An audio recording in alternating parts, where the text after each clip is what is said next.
அனாயாவும் அவள் குடும்பத்தினரும் ஒரு நாள் புதிய வீட்டுக்கு குடி சென்றார்கள். வீட்டுக்குள் நுழைந்தவுடன் அவர்களுக்கு ஏதோ ஒரு அமானுஷமான உணர்வு தோன்றியது. பின்பு அவர்கள் உள்ளே நுழைந்தவுடன் ஒரு விஷயம் பார்த்தார்கள். பழைய மர படிக்கட்டில் ஒரு படி உடைந்து கிடந்தது. அனாயாவின் அப்பா அதை பல முறை சரி செய்ய முயன்றாலும் ஒவ்வொரு காலையிலும் அந்த படி எப்பொழுதும் உடைந்திருந்தது.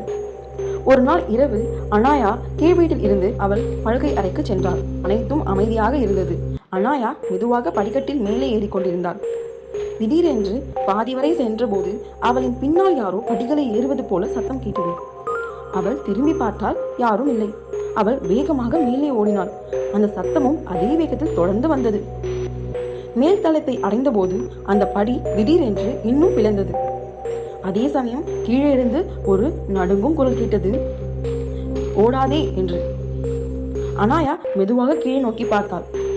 அந்த உடைந்த படியில் ஒரு சிறிய பையனுடைய ஆவி முட்டி மடக்கி அமர்ந்திருப்பது போல இருந்தது.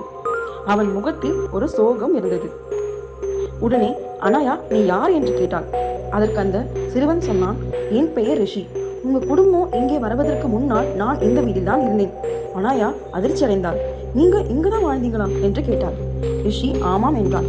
ஒரு நாள் இந்த படியில் நான் தவறி விழுந்து விட்டேன். அதிலேயே சிக்கிக்கொண்டேன். அதுக்கு பிறகு எல்லோரும் இந்த வீட்டை விட்டு போய்விட்டார்கள். நான் மட்டும் இங்கேதான் தனியாக இருந்தேன் என்றான். அனாயாவின் மனசு மெதுவாக பயம் குறைந்து போனது.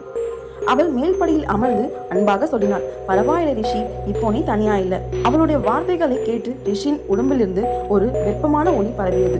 அந்த உடைந்த படி அந்த ஒளிக்குள் மெதுவாக சீராகி புதிய மரம் போல் பொலிவானது.